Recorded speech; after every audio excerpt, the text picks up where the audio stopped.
basketball team here is dangerous. Now, this was Olivia Miles and Paige Bueckers during this game. Let me blow this up. Watch this. Minnesota Lynx last season. These two of the best competitors in the game. I mean, it's Minnesota Lynx last season. So if you guys can lip read this, Paige Bueckers said, "What you gonna do? What you gonna do?" That's what Paige Bueckers said to Olivia Miles in this heated exchange. Now, Nafisa Collier is back. The WNBA continues to look less like a basketball league and more like a full-blown reality show. There are more plot lines running through it than a wrestling promotion at this point. Alyssa Thomas was seen slamming Caitlin Clark to the floor not long ago, and now Olivia Miles and Paige Bueckers were inches away from throwing hands in the middle of a live matchup. Something clearly needs to change here. On top of that, Olivia Miles appears to be getting the same kind of favorable whistle treatment that Caitlin Clark has received from officials. In this heated exchange. Now, Nafisa Collier is back. I believe she's back. I could be wrong, but To make a run to get back in now you got Olivia Miles unloading on refs. That's a technical.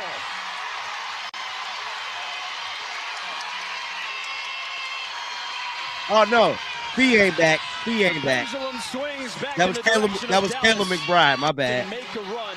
So Nafisa Collier isn't back. That was Kayla McBride I seen. But as you guys can see here, now she mad. Oh yeah, look at her. Things are never quiet in this league, and the latest example came from a tense matchup between the Minnesota Lynx and the Dallas Wings. Say what you want, but Minnesota is putting together a scary good roster. The officiating may have leaned one direction during this contest, but the Lynx still looked like a different animal altogether on this particular night. This is a squad that should worry everyone else in the league. As you guys can see here, now she mad. Oh yeah, look at her. Look at her. Now she mad. Oh, she hella mad. Now here go another angle.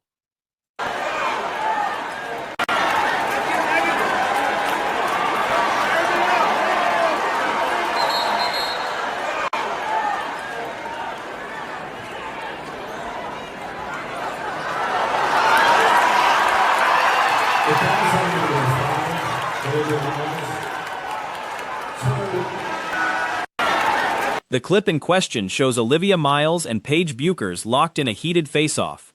Footage shows the two former Minnesota teammates, both considered elite competitors, getting into it after a play. Reading her lips, Bueckers appears to be repeating, "What are you gonna do? What are you gonna do?" directly at Miles during the confrontation. Nafisa Collier eventually steps in to break things up, or at least it looks like Collier, though it's hard to say for certain. This moment right here is the definition of this women's basketball league. This right here is a clear indicator that this is a drama-driven league and there is nothing good coming out of the WNBA at all.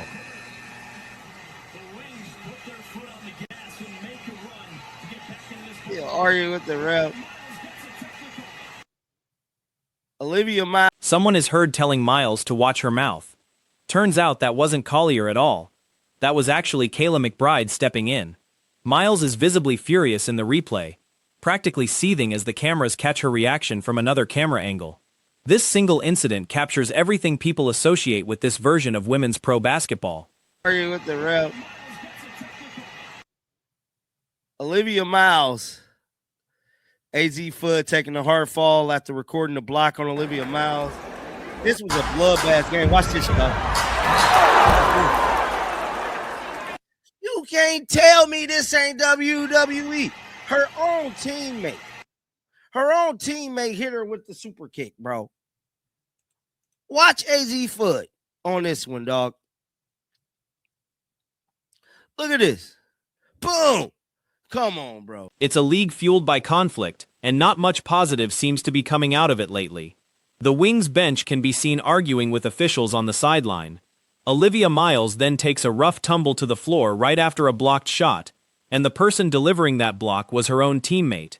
It looked like something straight out of a wrestling match, getting taken down by a teammate rather than an opponent. Come on, bro. UFC at its finest. UFC at its finest. Now, the Lynx did win the game 85-77. The Lynx is looking damn good. The Indiana Fever has not played Minnesota yet, but I'm here to tell you, I just might go to that game. Olivia Miles had 21 points, 3 rebounds, 8 assists.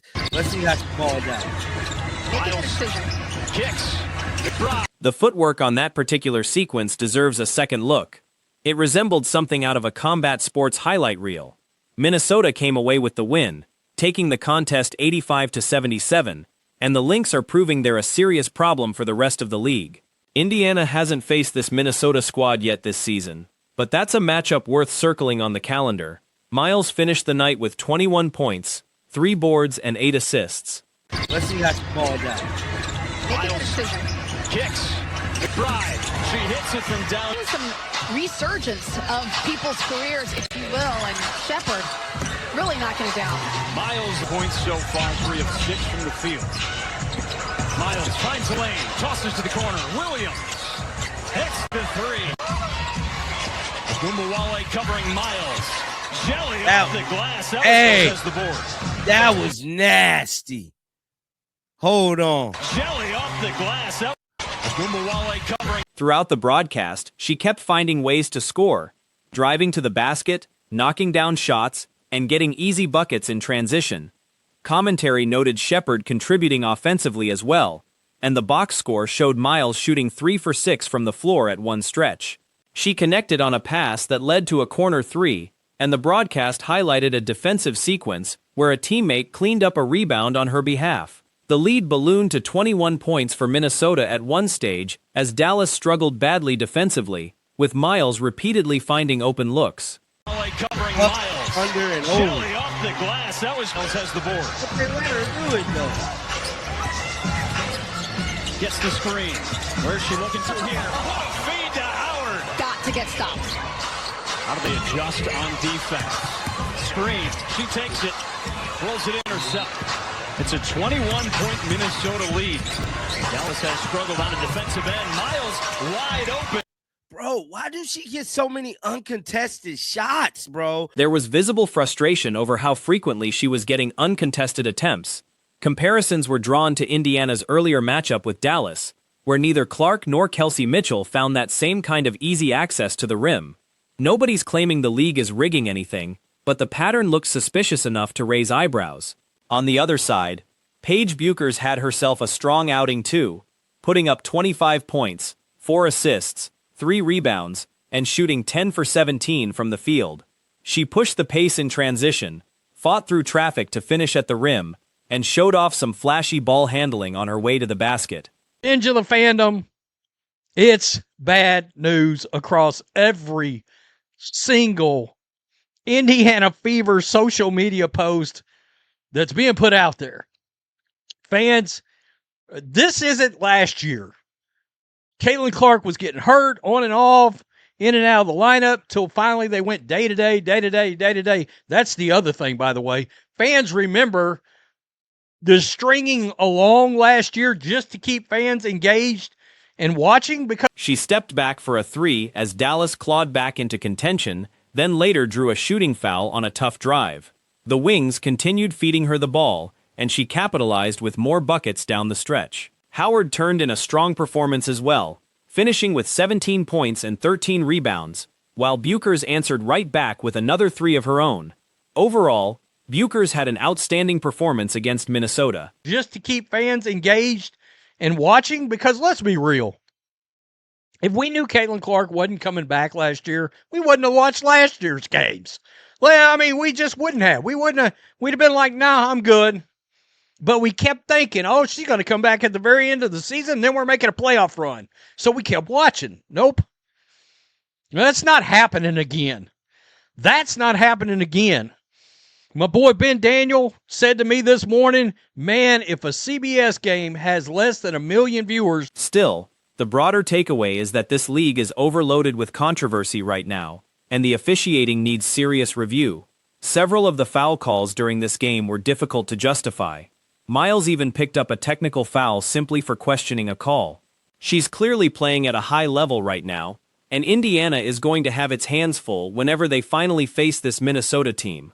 They're walking into a tough fight against a roster that's deep, well-coached, and built like a legitimate title contender. What Ben Daniel said to me this morning, man, if a CBS game has less than 1 million viewers for a Fever game, it's going to be a hell of a statement. I think that's on the table. And I can't wait. If you're going to be at this game, number one, I'm sorry. Number two, if you're going to be at this game, good God, get some phone footage of empty seats in the stadium and shoot it to me. Post it online, whatever, we'll find it. We'll find it. Let's start here. Indiana Fever supporters are signaling growing frustration heading into tonight's matchup.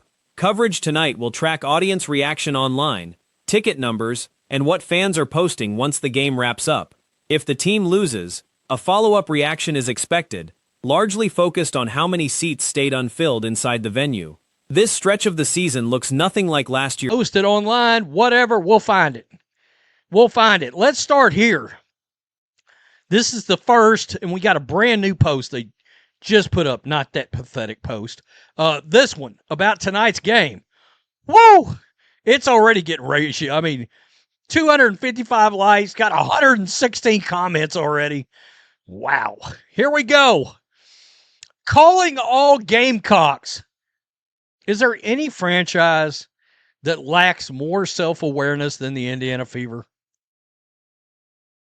Caitlin Clark spent much of the previous year cycling on and off the injury list, with the team using a repeated day-to-day label before finally confirming her absence. Supporters have pointed out that the franchise appeared to keep that uncertainty going on purpose, since it kept audiences tuned in out of hope she'd return for a postseason push. Once it became clear that return wasn't happening, interest reportedly dropped fast, and many viewers say they have no intention of repeating that pattern this time. One observer noted that if a nationally broadcast Fever matchup pulls in under 1 million viewers, that alone would send a clear signal about where audience patience now stands. Indiana Fever. I mean, a lot of people in the fan base are already not big South Carolina Gamecock fans, but they post this in the current state of the fandom. Secure your exclusive Fever South Carolina hat by purchasing a ticket for our matchup against the Sparks tomorrow. Again, judging by ticket sales, nah, that's not going down. Yeah, thanks for nothing. Woo-wee. Anyone attending in person was encouraged half-jokingly to film the empty sections and circulate that footage. Attention turned next to a recent franchise social media post promoting that night's matchup, which quickly drew a wave of negative engagement. Hundreds of likes paired with well over 100 critical replies. The post offered fans a free South Carolina-themed cap, tied to the team's Gamecocks branding, if they purchased tickets for the next home game against the Sparks. Given that many fans aren't fond of that branding to begin with, and given current ticket demand, the promotion landed poorly. Yeah, thanks for nothing. Woo-wee. No reason, no Kaylin, no reason to stay. See ya. Over it. I mean, people, no. CDS, no, this is bizarre. It's just, yeah, pass. Iowa, question mark? Tone deaf as F. That's the comment. The level of tone deafness from this. Comment after comment expressed the same sentiment. Without Clark in the lineup, there's little reason to show up. Criticism extended to franchise leadership as well. General Manager Kelly Krauskopf faced backlash for appearing to welcome a one-game suspension handed to Alyssa Thomas following an on-court incident involving Clark, rather than publicly pushing back on what many viewed as an inadequate league response. Fans argued that a single-game penalty sent the wrong message, and that a harsher punishment might have actually reduced the level of anger now directed at both the league and the team. The level of tone deafness from this franchise, again, Kelly Krauskopf celebrating a limp dick one game suspension on Alyssa Thomas. I mean, that's wild. She should have put out a post and roasted the league. Instead, she wrapped her agenda having every loving arms around that shit? One game. One damn game. Wow. And I got to be honest, if the league would have... The general sentiment among commenters was that neither the league office nor team leadership seemed particularly concerned about the outcome. Calls multiplied for accountability. Comments aimed at head coach Stephanie White and league commissioner Kathy Engelbert, frequently referenced by name in the replies, demanded leadership changes, paired with blunt statements that fans were done attending or watching. Several pointed out that just hours before the game, the organization had still been allowing the impression that Clark might suit up, only to later confirm she would not, fueling accusations that the team had used her potential return as a marketing hook right up until the promotional push went out. Another team post advertising a home game. To be honest, if the league would have given 10 games or more, I think there wouldn't be as much anger right now, but we're seeing right in front of our face. The league doesn't give a shit. And I'm not sure the Fever do either, to be honest. They can't help you fix it before you lose, everyone. Sakes, pure snakes. Sorry, no CC, not interested. No, leave the fans empty, tune out.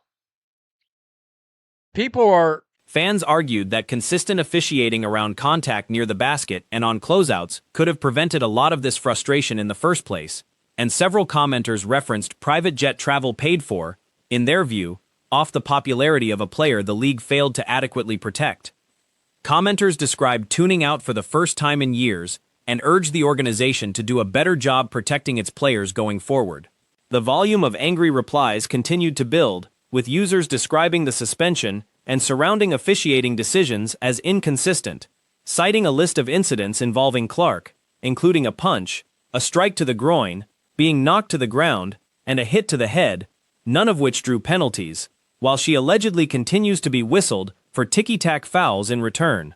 Frustration directed at Engelbert in particular intensified, with many declaring they would not be watching that night for the first time all season.